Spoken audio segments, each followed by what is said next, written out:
Have you say and spell your first and last name for me?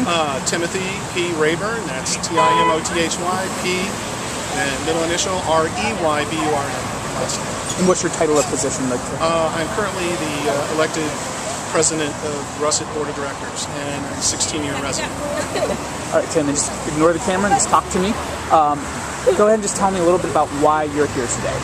I'm here today because the slots issue is something I've been dealing with as a resident for well over 10 years, I would say.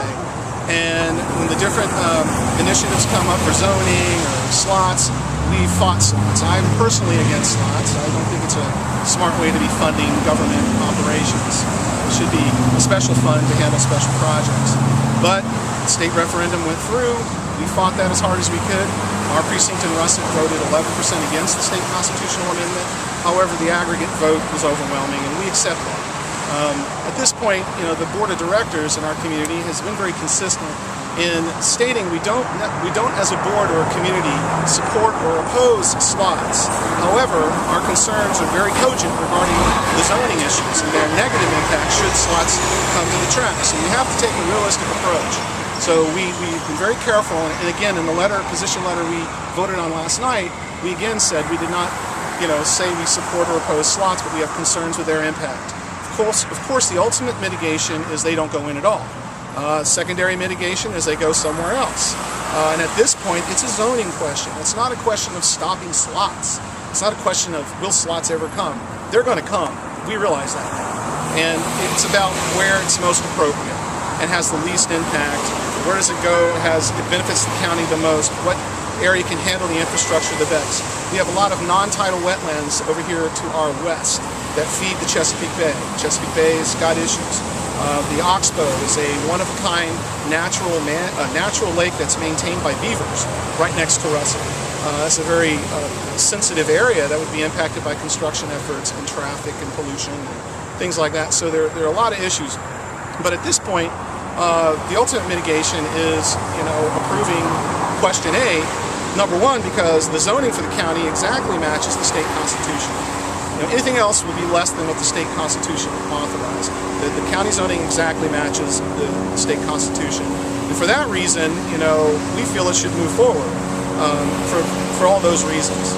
But as an association, we didn't take a position for or against slots themselves. Gotcha. So there's basically a pre-approved or approved area, which is at the Arundel Mills Mall. Right.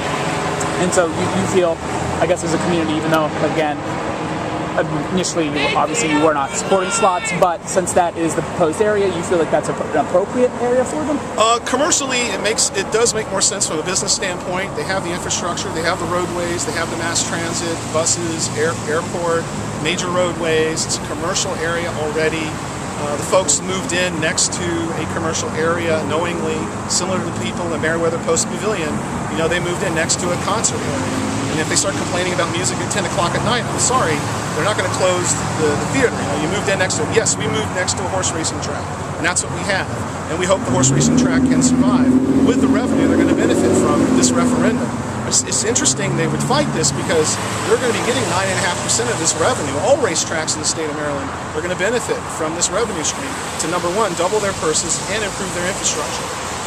That is what they said they wanted in 2005 in that Capital newspaper article. Hopefully that's still the case, but it doesn't sound like it is. Anything else we didn't touch on that you feel is important to get out there? Well, we got to just move forward and not backwards, and I think following the law and following fair play are very important aspects in business and in politics and in life. The issue's been politicized as a location issue. It's a zoning issue now. It was a fair bid. There were two bids. One bid was thrown out. The other bid was accepted. And some people are not happy with the outcome, but you're going to change the law to satisfy people who aren't happy with the outcome, especially the folks that voted for slots. It just seems to me it's the height of hypocrisy at this point. And for them to preordain that we should get slots in Laurel is an additional insult to us, because who says Laurel will necessarily get it for sure? It could possibly go somewhere else. So for that reason, and for our own self-preservation, we can't just be silent. We got to say something. All right.